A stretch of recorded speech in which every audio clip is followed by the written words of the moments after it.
तो सवाल जवाब के एक और एपिसोड में आप सब लोगों का स्वागत है, जहां पे हम आपके रैंडमली क्वेश्चंस के आंसर देते हैं। सबसे पहले तो मुझे माफ कर देना क्योंकि 1.5-2 महीने बाद मैं ये एपिसोड बना रहा हूं, लेकिन अब से हम इस सीरीज पे कंटिन्यूसली वर्क करेंगे। एवरी सैटरडे आपको इस टाइप का वीडियो देखने को मिल जाएगा, यानी सवाल जवाब सैटरडे। अगर आप भी अपना क्वेश्चन पूछना चाहते हो तो #AskSS10 करके अपना क्वेश्चन पूछिए, हो सकता है अगला क्वेश्चन आपका ही हो।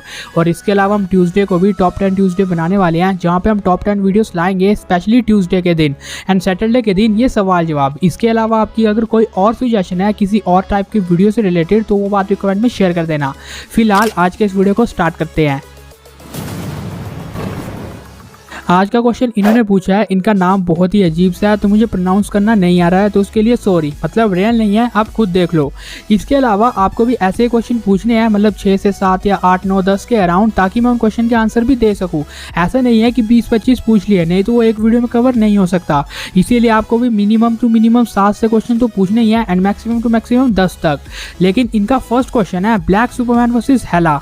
तो दोनों ही कैरेक्टर्स बहुत पावरफुल है, लेकिन इनके बैटल का आंसर जानने के लिए हमें ये भी पता होना चाहिए कि ये बैटल कहाँ कर रहे हैं। इसीलिए हम एस्गार्ड एंड प्लैनेट अर्थ दोनों में डिस्कस करते हैं। तो सबसे पहले अगर हम एस्गार्ड की बात करते हैं तो मेरे ओपिनियन में तो हेला ही उस बैटल को जीतने वाली है, क्योंकि अगर हम स्ट्रेंथ की बात करते हैं तो मान लो कि सुपरमैन के पंचेस हेला के ऊपर लग भी जाते हैं, लेकिन हेला अपने आप को बहुत ही जल्दी हील कर लेगी एस्गार्ड में, क्योंकि वहाँ पे वो इमॉर्टल है।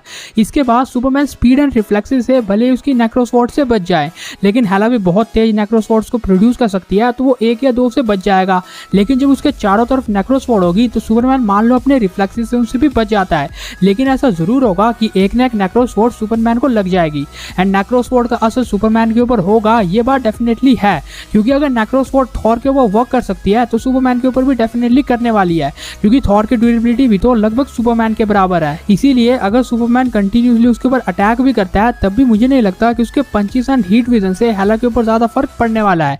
जहां तक हीट विजन की बात आती है तो हेला की बॉडी के ऊपर उसका असर इसीलिए नहीं हो सकता क्योंकि हीट विजन का टेम्परेचर वैसे तो 5 से 5,500 डिग्री सेल्सियस तक बताया जाता है डीसीयू के सुपरमैन का, बट मेरे अकॉर्डिंग तो इससे ज्यादा ही होगा। लेकिन तब भी वो 27 मिलियन डिग्री सेल्सियस तो नहीं हो सकता। मैंने ये बात क्यों ऐड की, मैं आपको अर्थ वाले बैटल में समझाता हूँ। तो यानी कि हेला के ऊपर जितने भी अटैक्स है उनका असर नहीं होने वाला है। लेकिन अगर हम हेला के अटैक्स की बात करते हैं तो जैसा कि मैंने बताया कि नेक्रोस्वॉर्ड से सुपरमैन के ऊपर वर्क करेंगी, भले ही वो 100-200 नेक्रोस्वॉर्ड से बच जाए, लेकिन वो इतनी ज्यादा से तो आई थिंक नहीं बचने वाला एंड असर तो उसके ऊपर होने ही वाला है। हाँ, सुपरमैन के पास फ्लाइट का एडवांटेज है जिससे वो भाग सकता है, लेकिन वो फिर भगोड़ा वाला सीन हो जाएगा। मतलब कि वो भाग तो रहा है लेकिन अटैक करने की बारी आ रही है तो उसे तो हेला के पास ही जाना पड़ेगा ना। तो इसीलिए इन माय ओपिनियन हेला अपनी नेक्रोस्वॉर्ड्स अपने वॉरियर एक्सपीरियंस की हेल्प से सुपरमैन को बीट कर सकती है एंड एस्गार्ड में उसे मारा ही नहीं जा सकता, तो सुपरमैन क्या करेगा। यहाँ पे बहुत से लोग ये बोलते हैं कि सुपरमैन पूरे एस्गार्ड को डिस्ट्रॉय कर देगा एंड उसके बाद हेला को बीट कर देगा, बट ऐसा नहीं होने वाला है, क्योंकि आप हेला के सामने एस्गार्ड को डिस्ट्रॉय कर रहे हो एंड हेला चुपचाप देखती है। क्या ऐसा सचमुच लगता है आपको हेला करेगी? तो ऐसा नहीं हो सकता। वो किसी भी जगह से नेक्रोस्वॉर्ड जनरेट कर सकती है एस्गार्ड में, तो सुपरमैन कितनी दूर होगा हेला को ऑलरेडी एहसास हो जाएगा कि कोई ना कोई तो है। इसीलिए एस्गार्ड में हेला को मारना मुझे नहीं लगता सुपरमैन के बस में है। लेकिन प्लैनेट अर्थ का क्या? सबसे पहले आपको ये समझना पड़ेगा कि एस्गार्ड के बाद हेला पावरफुल है या नहीं। तो इसका आंसर है हाँ, क्योंकि उसने एस्गार्ड के बाहर ही उरू मेटल जैसे पावरफुल मेटल के थॉर के हैमर को तोड़ दिया था, जो कि अपने में ही स्ट्रेंथ का एक बहुत बड़ा फेट है। और वैसे भी एस्गार्डियंस की एज के साथ उनकी पावर्स और ज्यादा बढ़ती जाती है, इसीलिए हेला थॉर से काफी ज्यादा पावरफुल थी। इसीलिए थॉर ने जब नेडावेट्स के रिंग्स को मोड़ा था, ये गार्डियंस की स्पेसशिप को अपोजिट डायरेक्शन में मूव करवाया था, तो वो सब फीट सुपरमैन के स्ट्रेंथ के लेवल के ही बताए जाते हैं।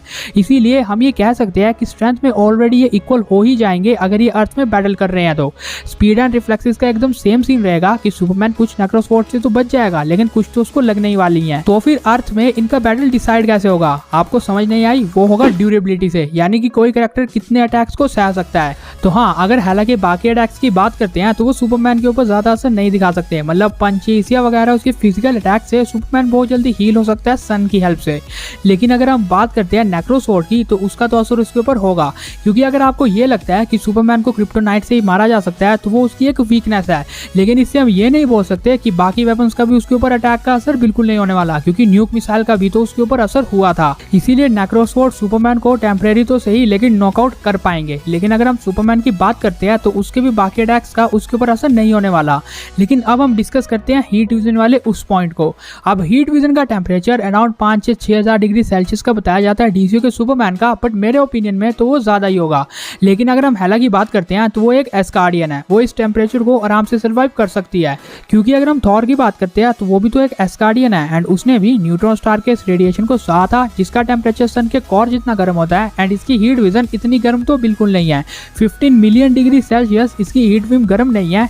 तो मैंने यहाँ पे थॉर का एग्जाम्पल इसीलिए ऐड किया क्योंकि हेला भी तो एक एस्कार्डियन है एंड थॉर से भी ज्यादा पावरफुल। तो कई ओकेजन्स में हेला की ड्यूरेबिलिटी एस्कार्ड के बाहर भी बहुत स्ट्रॉन्ग रहने वाली है एंड ये एक लॉजिक बात है। तो अगेन मुझे नहीं लगता कि एस्कार्ड के बाहर भी हेला के ऊपर किसी भी अटैक का असर होगा सुपरमैन का। तो मेरे ओपिनियन में हेला एस्कार्ड के बाहर भी सुपरमैन के ऊपर भारी पड़ सकती है, मतलब टेम्परेरी ही सही, लेकिन वो सुपरमैन को नॉकआउट कर सकती है। हाँ, एक पॉइंट ये हो सकता है कि सुपरमैन अपने स्पीड एंड रिफ्लेक्सेस से कंटिन्यूसली पंचेस मार के हेला को बहुत ही बुरा हालत में ले आए एंड वो कोई मूव ही ना कर पाए, लेकिन इसके भी बहुत कम चांसेस है क्योंकि जब हेला को पंचेस पड़ रहे होंगे तो वो भी अपनी नेक्रोसवॉर्ड का यूज तो डेफिनेटली करने वाली है। इसीलिए प्लेनेट अर्थ की बात करें तो मैं 80-20 जाना चाहूंगा, जहां पे हेला को 80 एंड सुपरमैन को 20। लेकिन एस्कार्ड में तो हेला क्लियरली विनर है। लेकिन आपका क्या ओपिनियन है कि हेला एंड सुपरमैन की फाइट का विनर कौन हो सकता है? आप हमें कमेंट में जरूर शेयर करना। एंड अगर आप सुपरमैन के फैन हो तो बुरा मानने की कोई जरूरत नहीं है यार, क्योंकि she is a goddess for a reason. यार हर बार ही ऐसा होता है, मतलब फर्स्ट कंपैरिजन इतना लंबा खिंच जाता है कि बाकियों को टाइम ही नहीं निकलता है। लेकिन खैर अब हम बात करते हैं सुपरमैन वर्सेस विजन की। तो इस बैटल का रिजल्ट तो एकदम साफ है कि सुपरमैन आराम से विजन को बीट कर पाएगा। क्योंकि अगर हम विजन की बात करते हैं तो विजन के माइंड स्टोन का ज्यादा से ज्यादा असर एक बिल्डिंग को डिस्ट्रॉय होते हुए दिखा है, लेकिन सुपरमैन इस बीम से अपनी स्पीड एंड रिफ्लेक्सेस से आराम से डॉच कर जाएगा। एंड आपको ये बात भी मानने वाली है कि विजन जब अपनी एंटी फेजिंग एबिलिटी में होता है तो वो अटैक नहीं कर सकता। इसीलिए आप ये बोल रहे हो कि विजन एंटी फेजिंग एबिलिटी में ही बहुत बुरा हाल करने वाला सुपरमैन का, तो नो, ऐसा नहीं हो सकता। उस मोमेंट में वो अटैक ही नहीं कर सकता, तो सुपरमैन से बचे रहने का कोई फायदा नहीं है। अगर वो अटैक करने लगेगा तो एंटी फेजिंग एबिलिटी हटेगी एंड सुपरमैन की भी हटेगी एंड वो भी अटैक करेगा एंड खत्म विजन का काम। इसीलिए सुपरमैन बहुत आराम से विजन को बीट कर सकता है, स्पेशली एमसीयू के विजन को। इनका नेक्स्ट क्वेश्चन है vision versus Wanda multiverse of madness. अब मुझे नहीं पता कि इन्होंने ये क्वेश्चन क्यों पूछा है एंड वांडा विजन से ही क्यों लड़ने जाएगी, बट अगर ये सीरियस होकर फाइट करते हैं तो वांडा बहुत ही आराम से विजन का बहुत बुरा हाल करने वाली है। क्योंकि ये सेम हमने कैप्टन अमेरिका के अंदर सिविल वॉर में भी देखा, जहाँ पे वांडा ने ये हाल किया था विजन का। एंड मल्टीवर्स ऑफ मैडनेस वाली वांडा का तो लेवल ही अलग है, तो एंटी फेजिंग एबिलिटी से वो कुछ टाइम बचा रहे, लेकिन अपनी टेलीकिनेसिस एबिलिटी से वांडा उसका बहुत बुरा हाल करने वाली है। इनका नेक्स्ट क्वेश्चन है थॉर वर्सेस व्हाइट विजन। तो व्हाइट विजन को हमने ज्यादा स्क्रीन में नहीं देखा है, इसीलिए इसकी ट्रू पावर्स का अंदाजा लगाना तो बहुत मुश्किल है। लेकिन हाँ, ये विजन के जितना या उससे थोड़ा ज्यादा पावरफुल हो, लेकिन ये थॉर को बीट नहीं कर सकता इन माय ओपिनियन। क्योंकि अगर ये अपने इनी अटैक्स का यूज करेगा, जो कि ये अपने इस नकली विजन के ऊपर कर रहा था, तो थॉर इनसे आराम से बच सकता है, जो बात आपको भी पता है। उसकी ड्यूरेबिलिटी उसे ये अलाउ करती है। इसके अलावा स्पीड एंड रिफ्लेक्सेस से भी थॉर अपने वॉरियर स्किल्स के रिफ्लेक्सेस से डॉच कर पाएगा। लेकिन अगर हम बात करते हैं कि एंटी फेजिंग एबिलिटी का क्या, तो उसका भी थॉर के पास जुगाड़ है, उसकी लाइटनिंग। क्योंकि हॉकाई ने जब अपने इस एरो का यूज किया था तो एंटी फेजिंग एबिलिटी को उसने तोड़ दिया था लाइटनिंग की हेल्प से। तोड़ा इन द सेंस कि लाइटनिंग उसकी एक वीकनेस हो सकती है, क्योंकि हॉकाई ने भी लाइटनिंग से उसे बहुत टाइम तक रोक के रखा था, और एक बार उसकी वो एबिलिटी टूटी तो थॉर अपनी लाइटनिंग से उसका बहुत बुरा हाल करने वाला है। क्योंकि बाकी जितनी भी उसकी बीम्स है, मुझे नहीं लगता कि थॉर के ऊपर उसका असर होगा। इवन थॉर उन सब अटैक को स्टॉर्म ब्रेकर से एब्जॉर्ब भी कर सकता है या डॉच भी कर सकता है, एंड ऊपर से उसके पास टेलीपोर्टेशन भी है स्टॉर्म ब्रेकर की हेल्प से, तो मुझे नहीं लगता कि वो उसे बीट कर पाएगा। एंड अब तो उसके पास 4 वेपन्स है। खैर आगे बात करते हैं। तो अब इनका नेक्स्ट क्वेश्चन है हरक्यूलिस वर्सेस ब्लैक सुपरमैन। तो हरक्यूलिस तो खुद गॉड ऑफ स्ट्रेंथ है, लेकिन क्या इसका मतलब ये है कि वो सुपरमैन को बीट कर सकता है? चलो जानते हैं। तो हरक्यूलिस को अभी तक हमने लाइव एक्शन में नहीं देखा है, तो डेफिनेटली हमें कॉमिक्स से इसे उठाना पड़ेगा। कॉमिक्स में भी हरक्यूलिस बहुत ही ज़्यादा स्ट्रॉन्ग है, क्योंकि गॉड ऑफ स्ट्रेंथ है तो इसके पास पावर्स तो होगी। लेकिन अगर हमने बैटल को फेयर करना है तो सुपरमैन के अगर हम कॉमिक्स से फीड के फिर बात करें तो हरक्यूलिस कहीं का भी नहीं रहने वाला है। सुपरमैन ने तो 200 क्विंटिलियन टन्स के वेट को इतने आराम से लिफ्ट कर दिया था। उसने अर्थ को 5 दिन तक बेंच प्रेस किया है, मल्टीपल गैलेक्सीज को ड्रैग किया है, जिसने एक ब्लैक होल को भी अपने हाथ में हेल्ड करके रखा हो, जिसके स्पीड एंड रिफ्लेक्सेस भी लाइट से ज्यादा तेज हो। तो आप ओवरऑल समझ ही सकते हो कि कंपैरिजन कहीं से भी नहीं हो सकता है, क्योंकि थॉर भी हरक्यूलिस को बहुत बार बीट कर चुका है, इवन कई बार तो सिर्फ फिजिकल स्ट्रेंथ से ही। तो आप समझ सकते हो यार कि सुपरमैन को तो लेवल ही कहां पे पहुंच गया। फिर अब कुछ लोग बोलने वाले हैं कि वो एक गॉड है, वो भी गॉड ऑफ स्ट्रेंथ। तो यार मान लो कि स्ट्रेंथ के मामले में सुपरमैन को वो कुछ टाइम तक टक्कर दे रहा है, बट इसका मतलब ये नहीं कि speed and reflexes, powers and abilities and specially उसकी ड्यूरेबिलिटी भी उससे ज्यादा हो जाएगी। नहीं, इन सब एबिलिटी में सुपरमैन काफी आ गया है, तो स्पीड एंड रिफ्लेक्सेस की हेल्प से ही वो उसे आराम से बीट कर सकता है। सकता है। हीट विजन के 1-2 अटैक उसे लगेंगे, फिर पंचेस वो उसे मारेगा एंड उसका खेल खत्म। सुपरमैन आराम से उसे बीट कर सकता है। इनका नेक्स्ट कंपैरिजन है हरक्यूलिस वर्सेस हेला। तो भाई अगर सुपरमैन ही उसे हरा सकता है तो हेला भी बहुत आराम से हरा देगी, क्योंकि अगर हम थॉर का एग्जांपल ले तो उसकी और हरक्यूलिस की बहुत सी फाइट टाई होती है एंड बहुत सी फाइट में थॉर सिर्फ अपनी फिजिकल स्ट्रेंथ से ही बाजी मार लेता है। तो अगर थॉर ही उसे हरा दे रहा है तो हेला तो यार बहुत ही बड़ी गेम हो जाएगी, तो आप समझो थोड़ा। इसके बाद बात करते हैं हेला वर्सेस व्हाइट विजन की। थॉर वर्सेस व्हाइट विजन के कंपैरिजन में मैंने आपको बता दिया कि थॉर उसे बीट कर सकता है, तो हेला तो बहुत आराम से कर देगी, क्योंकि हेला बहुत ही ज्यादा पावरफुल है थॉर के मुकाबले में। तो डेफिनेटली हेला इसे आराम से बीट कर देगी। इसके बाद इनका नेक्स्ट क्वेश्चन है Aquaman versus Thor in water. अब इस बैटल को डिस्कस करने के लिए भी 3-4 मिनट का टाइम मुझे चाहिए, जो कि इस वीडियो को बहुत लंबा बना देगा। इसीलिए मैं आपको अपना ये वाला वीडियो रिकमेंड करूंगा जहां पे आपने सब एलिमेंटल सुपर हीरोज को कंपेयर किया है। यहाँ पे आपको थॉर वर्सेस एक्वामैन का डिटेल कंपैरिजन मिल जाएगा अंडर वाटर एंड इसके साथ साथ और भी कई एलिमेंटल पावर सुपर हीरोज का कंपैरिजन देखने को मिल जाएगा। तो अगर आप लोग भी इंटरेस्टेड हो तो देख लेना। इसके बाद इनका नेक्स्ट क्वेश्चन है हरक्यूलिस वर्सेस ब्लैक सुपरमैन। अच्छा ये तो हो गया आयरन मैन वर्सेस हल्क। तो इन्होंने एक बात बहुत बढ़िया कर दी कि कंपैरिजन को कॉमिक के ऊपर करने को बोला, क्योंकि हमें भी पता है कि एमसीयू में हल्क का क्या हाल किया है। लेकिन अगर हम कॉमिक की बात करते हैं तो वहाँ पे हल्क का लेवल ही अलग है, क्योंकि वहाँ पे इसकी स्ट्रेंथ एंड ड्यूरेबिलिटी बहुत ही ज्यादा इंक्रीज हो जाती है एंड ये कुछ भी कर सकता है। एनिमेटेड सीरीज में तो इसने पूरे न्यूयॉर्क को ही लिफ्ट कर दिया था सिर्फ अपनी बाहों से। इसने 150 बिलियन टन के इस स्टोन को भी लिफ्ट कर दिया था, वो भी बहुत आराम से। तो इनके बैटल का रिजल्ट मैं अगर अपना पर्सनल ओपिनियन दूं तो बैटल को 2 पार्ट में डिवाइड करना पड़ेगा। मतलब कि अगर आयरन मैन सिंपली से लड़ने के लिए आता है, मतलब अगर आयरन मैन का भी सिंपल आर्मर है एंड हल्क भी सिंपल है, तो हल्क आयरन मैन का बहुत बुरा हाल कर सकता है, क्योंकि हल्क अपने जंप्स को परफॉर्म कर पाएगा डिफरेंट बिल्डिंग की हेल्प से एंड आयरन मैन के ऊपर भी आराम से जंप टिका सकता है। आयरन मैन की बात करें तो उसके रिपल्सर्स या लेजर्स का हल्क के ऊपर ज्यादा असर नहीं होने वाला है। हम यहाँ पे इंडिविजुअल बैटल को डिस्कस कर रहे हैं। तो अगर आयरन मैन का कोई भी अटैक हल्क के ऊपर लगता है तो हल्क बहुत ही जल्द या फिर तो उसे हील हो जाएगा या फिर अपने जंप से डॉच कर पाएगा एंड फिर जब वो आयरन मैन के ऊपर कूदेगा तो बस उसके आर्मर का बहुत ही बुरा हाल कर देगा अपनी स्ट्रेंथ से। इसीलिए अगर हम कॉमिक के हल्क की बात करते हैं तो सिंपल वर्जन में यानी ये नॉर्मली इंडिविजुअल बैटल कर रहे हैं तो आयरन मैन का बहुत बुरा हाल कर सकता है हल्क। लेकिन अगर हम बात करते हैं कि आयरन मैन को प्रिपरेशन टाइम देने के बाद बुलाया जाए तो तब आयरन मैन बीट कर सकता है हल्क को, क्योंकि फिर वो हल्क बस्टर जैसा कुछ बना सकता है ताकि वो हल्क को रोक पाए एंड इसके अलावा अपने डिफरेंट आर्मर्स को भी कुछ फंक्शंस दे सकता है जिसके अकॉर्डिंग वो हल्क को बीट कर पाए।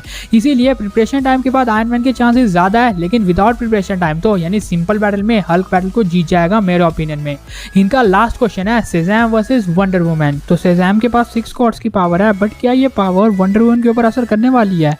मतलब अगर हम शेज़ैम की बात करें तो स्ट्रेंथ में भले वंडर वुमन से वो थोड़ा ज़्यादा आगे चला जाए, लेकिन अगर उसकी लाइटनिंग एबिलिटी की बात करें जो कि उसकी मेन पावर है, तो वंडर वुमन उसकी सारी लाइटनिंग को ब्रेसलेट्स ऑफ सबमिशन में आराम से एब्जॉर्ब कर सकती है।